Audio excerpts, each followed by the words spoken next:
ஹரி ஓம். கிருஷ்ணரின் கீதையின் ஒரு துளி என்கின்ற இந்த யூடியூப் சேனலை பார்த்து கொண்டிருக்கும் அனைத்து சகோதர சகோதரிகளுக்கும் அடியேனின் அன்பான வணக்கங்கள். இன்றைய தினம் நாம் மிருத்யுஞ்சய மந்திரத்தை பற்றி நாம் பார்க்க இருக்கிறோம்.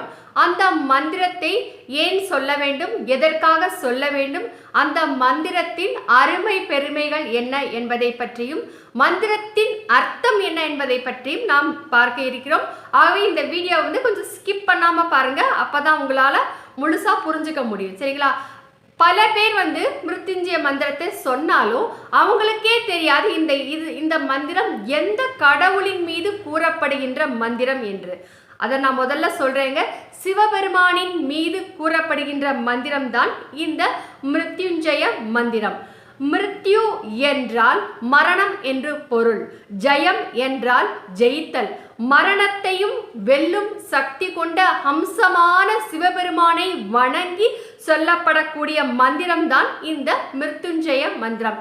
இப்பொழுது இந்த மந்திரத்தை நாம் சொல்லும் பொழுது நமக்கு மரணமே தரக்கூடிய ஒரு மிகப்பெரிய நோய் வந்தாலும் கூட அந்த நோயிலிருந்து எளிதில் வெளிப்பட்டு நாம் குணமாகி வந்துவிட முடியும். அது மட்டுமல்லாமல் பிறருக்காகவும் இந்த மந்திரத்தை நாம் சொல்லலாம். அது எப்படி சொல்லணும் அப்படிங்கறத நான் சொல்லிட்டே வரேன், கேளுங்க.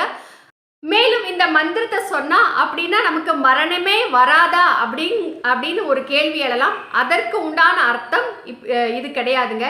எப்படின்னா, மரணமே உருவாகக்கூடிய பிரச்சனைகள் நமக்கு வந்தா சரி, அந்த பிரச்சனைகள் நம்மை அண்டாமல் நம்மை தடுத்து காப்பாற்றக்கூடிய மிக மிக மிக சக்தி வாய்ந்த மந்திரம் இதுங்க. நமக்கு பலவிதமான பிரச்சனைகள் நம்முடைய வாழ்க்கையில் ஏற்படுகிறது. ஒரு சிலரை பார்த்து நாம என்ன சொல்ல, ரொம்ப கஷ்டப்பட்டாருன்னா அவரை பாருங்க, ஒரு மரண அடியை வாங்கிட்டு நிக்கிறாரு அப்படின்னு நாம சொல்றோம் இல்லையா? அவருக்கு ஒரு பெரிய பேரிழப்புகள் ஏற்பட்டிருக்கும் பட்சத்தில் இந்த மாதிரியான வார்த்தைகளை நாம் பிறர் மீது கூற கேட்டிருக்கிறோம்.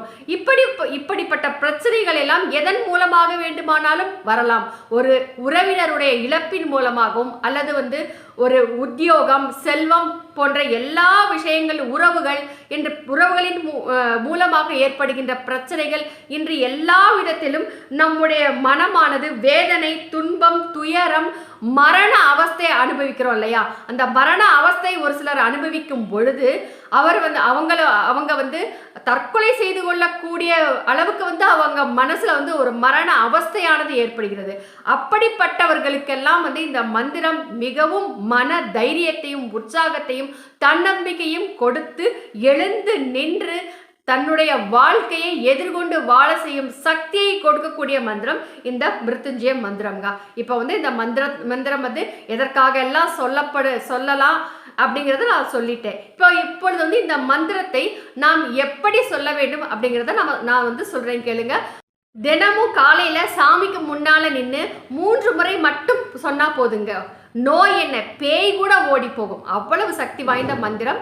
இல்லை உங்களுக்கு நேரம் இருக்கும் பொழுது நீங்கள் எப்பொழுது வேணாலும் உங்கள் மனசுக்குள்ளே இந்த மந்திரத்தை சொல்லிக்கிட்டே இருக்கலாம். எப்படின்னா, சாப்பிடும் போது சொல்லலாம், குளிக்கும் போது சொல்லலாம், பிரயாணம் செய்யும் பொழுது சொல்லலாம். இப்படி உங்களுக்கு மனசில் இந்த மந்திரத்தை நீங்கள் சொல்லிக்கிட்டே இருக்க அந்த மந்திர சக்தியானது உங்களை உடலை சுற்றி ஒரு மிகப்பெரிய பாதுகாப்பு அரணாக அமைந்து நம்மை காக்கும் என்பது நிச்சயம். இப்படிப்பட்ட இந்த சக்தி வாய்ந்த மந்திரத்தை நாம் நமக்காகவும் சொல்லலாம், நாம் பிறருக்காகவும் சொல்லலாம்.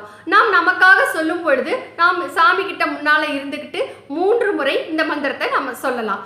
சரி, இப்போ நம்ம பிறருக்காக சொல்லணும் அப்படின்னா, இப்போ யாராவது ஒருவர் நிறைய நோய்வாய்ப்பட்டு படுத்த படுக்கையாக இருக்காங்க. சின்ன குழந்தைங்களா இருந்தாலும் சரி, இல்லாட்டி கொஞ்சம் வயசானவங்களா இருந்தாலும் சரி, இல்லாட்டி மத்திய வயசில் இருக்கிறவங்களாக இருந்தாலும் சரி, அவங்களுக்கு ஏதாவது அடிபட்டுருச்சு, இல்லை உடம்புல ஏதாவது ஒரு வியாதி வந்துருச்சு அப்படின்னா அவர்களுக்காக நாம மந்திரத்தை சொல்லலாம். அது எப்படி சொல்லி அவங்களுக்கு எப்படி அவங்க கிட்ட கொண்டு போய் சேர்க்கறது அப்படிங்கிறத நான் சொல்றேன். இந்த மாதிரி ஒரு டம்ளர்ல ஒரு சுத்தமான தண்ணீரை நீங்க எடுத்துக்கோங்க. எடுத்துட்டு நம்ம இப்படி இந்த கையில இப்படி வச்சுக்கணும். வச்சுட்டு அதுக்கப்புறம் நமது வலது உள்ளங்கையை இப்படி மூடிக்கணும். மூடி வச்சுட்டு இந்த மந்திரத்தை நாம 3 தடவை சொல்லிட்டு இந்த தண்ணீரை அப்படியே யாருக்காக நம்ம சொல்றோமோ அவங்களுக்கு குடிக்க கொடுக்கும் பொழுது இந்த தண்ணீரே அந்த மந்திரத்தின் சக்தினால அவ்வளவு ஒரு வாசமா தீர்த்தமா மாறிடுங்க. இது உண்மை. இது மாதிரி நம்ம பண்ணலாம். இல்லாட்டி இன்னொரு வழி கூட இருக்குது, அதை சொல்றேன் பாருங்க. இதைத்தான் வந்து தர்பை புல் அப்படின்னு சொல்லுவாங்க. நீங்க பார்க்குறீங்க, இது தெரியும் உங்களுக்கு. இதுல இருந்து வந்து நாம இதுல நிறைய இருக்கு என்கிட்ட. இதுல இருந்து ஒரு 5 குச்சியை நான் எடுக்கிறேங்க. 5 குச்சியை நான் எடுத்துட்டு இந்த 5 வந்துருச்சுங்க. இந்த 5 குச்சியை நான் வச்சிருக்கேன் இப்போ கையில். இந்த 5 குச்சியை வந்து இந்த மாதிரி ஒரு நிறைய தண்ணி கூட நீங்கள் எடுத்துக்கலாம். இப்படி வந்து வச்சுட்டு இந்த குச்சியை வந்து இந்த தண்ணீர் மேலே இப்படி வச்சுட்டு நாம் வந்து இந்த மந்திரத்தை சொல்லலாம். இது வந்து ரொம்ப நல்ல நிறைய வந்து பலனை கொடுக்கக்கூடியது.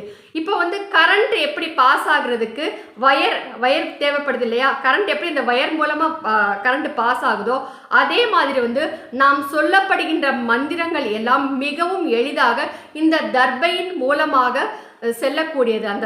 அந்த மந்திரத்தின் சக்தி மிகவும் எளிதாக இந்த தர்பையின் மூலமாக சென்று இந்த தண்ணிக்குள்ளே போயிடும். அப்படியே வந்து அந்த பவர் ஃபுல்லாக அந்த தண்ணியில் இறங்கிடும். இந்த மாதிரி செஞ்சு நாம் வந்து இந்த மந்திரத்தை நாம் சொல்லலாம். இப்பொழுது வந்து அப்படியே இந்த மந்திரத்தை சொல்கிறேன்னு கேளுங்க. இப்போ வந்து நான் இதை மூடி வச்சுட்டு நான் சொல்ல போகிறேன். ஓம் த்ரயம்பகம் யஜாமகே சுகந்திம் புஷ்டிவர்தனம் உர்வாருகமிவ பந்தனான் மிருத்யோர் முக்ஷீயமாம்ருதாத். ஓம் த்ரயம்பகம் யஜாமகே சுகந்திம் புஷ்டிவர்தனம் உர்வாருகமிவ பந்தனான் மிருத்யோர் முக்ஷீயமாம்ருதாத். ஓம் த்ரயம்பகம் யஜாமகே சுகந்திம் புஷ்டிவர்தனம் உர்வாருகமிவ பந்தனான் மிருத்யோர் முக்ஷீயமாம்ருதாத். அவ்வளவுதாங்க. இப்போ உங்களுக்கு முன்னால தான் இந்த மந்திரத்தை நான் சொன்னேன். இப்போ இந்த தீர்த்தத்தை வந்து இப்போ வந்து தீர்த்தமாக கண்டிப்பாக மாறி இருக்கும். நான் குடிச்சிட்டு பார்த்துட்டு எப்படி இருக்குன்னு சொல்கிறேங்க.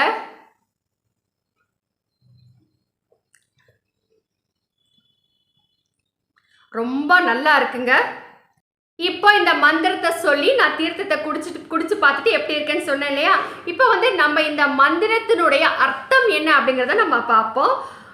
நறுமணம் கமழ்கின்றவரும் உயிர்களை காத்து போஷிப்பவருமாக விளங்கும் 3 கண்கள் கொண்ட சிவபெருமானை வணங்குகிறோம் அப்படின்னு சொல்லப்படுகிறது. திரையம்பகம்னா 3 கண்கள், சுகந்திம்னா நறுமணம் கமழ்கின்ற புஷ்டிவர்தனம் என்று அப்படின்னு சொல்லும் பொழுது உயிர்களை காத்து போஷிப்பவருமாக அப்படின்னு அர்த்தம்.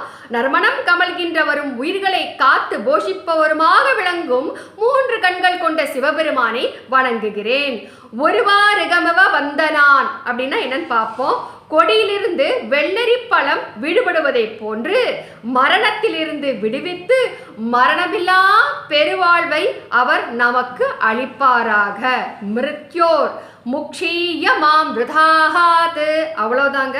இந்த மந்திரத்தை வந்து அடியேன் இன்றைய தினம் உங்களிடம் பகிர்ந்து கொண்டதில் ரொம்ப மகிழ்ச்சி அடைகிறேன். இது போன்ற பல மந்திரங்களை நீங்கள் தெரிந்து கொள்ளவும் வந்து புரோகிதர் யாருமே இல்லாமல் நீங்களே பல மந்திரங்களை இப்போ வந்து கணபதி ஆவாகனம், சோடச உபச்சாரம், சங்கல்பம் அப்படின்னு வரிசையாக சொல்லி சத்யநாராயண பூஜை எப்படி செய்கிறது அப்படிங்கிறத பற்றியும் இனிமேல் விரிவாக வீடியோவை அடியேன் வந்து பதிவேற்றம் செய்ய இருக்கிறேங்க. ஆகவே பல மந்திரங்களை பற்றியும் அதன் மகத்துவங்களை பற்றியும் நீங்கள் தெரிந்து கொள்ள, அது மட்டுமல்லாமல் பகவத்கீதை முழுவதையும் அடியேன் கதையாக கூறிக்கொண்டிருக்கிறேன். இப்போதான் முதல்ல நீங்கள் இந்த சேனலை பார்க்குறீங்கன்னா சேனலை சப்ஸ்கிரைப் பண்ணிக்கோங்க.